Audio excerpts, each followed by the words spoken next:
thank you. Thank you, everybody. I will try to be brief in introduction, and we can take as many questions as possible, as Marie says. Obviously, the situation on the ground is extremely worrying.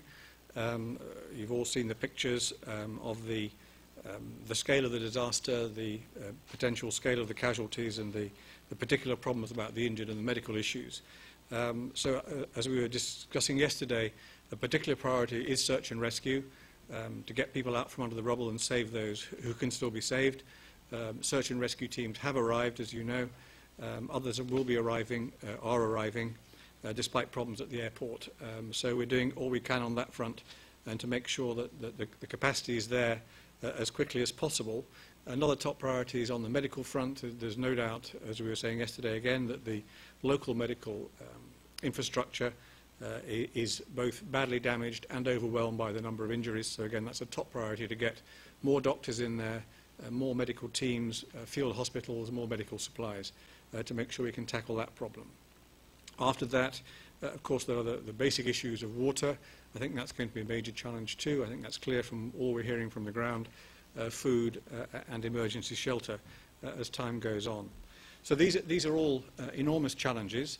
The encouraging thing is that the international community, both the international humanitarian community, that is the UN agencies, the NGOs, the Red Cross, and the international community more widely, the member states, are extremely focused, mobilizing with all possible speed to get the aid to Haiti as quickly as possible so that we can reach people without further delay. Inevitably, the reality is that however fast we try to move, it will always be too slow for those people who are on the ground, who are waiting impatiently for help. And that's something which is very frustrating, particularly for them, but of course it's very frustrating for us too. If we could snap our fingers and make these things arrive, we would do that, but that's not possible. What we're trying to do is make sure that the right teams are getting in, and that the aid starts to arrive as quickly as possible, as well as the search and rescue teams. Organizations like the World Food Programme are already got planes in the air, on the ground already with emergency food. UNICEF is sending water facilities, water purification tablets, oral rehydration salts, all those kinds of things. They're on their way. Of course, they have to take their turn at the airport, and that is a bit of a blockage for the moment. We recognize that many member states are making a huge effort as well. Of course, the US is galvanizing everything to bring aid, but many other countries too have made very generous offers of aid, sending planes of aid in kind, and so on. You know, as I say, the mobilization is there. I'm confident the resources are going to be there. We will launch a flash appeal hopefully tomorrow afternoon, I think, as you know. But we're working, you know, with every possible nerve to get that flash appeal together and out. I can't give you an indication of how large it will be yet. Clearly it will be hundreds of millions of dollars, but I can't put a figure on it beyond that at this stage because the work is still going on. And just one other point before I take questions, which is that a lot of people, a lot of organizations, a lot of individuals want to give aid.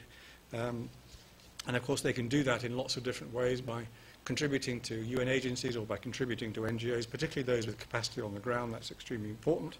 But we've been setting up, even before this happened, a new way of doing this, a new UN business partnership gateway, which is designed to match offers of support with UN needs, because that allows companies to go to a one-stop shop, if you like, on the internet.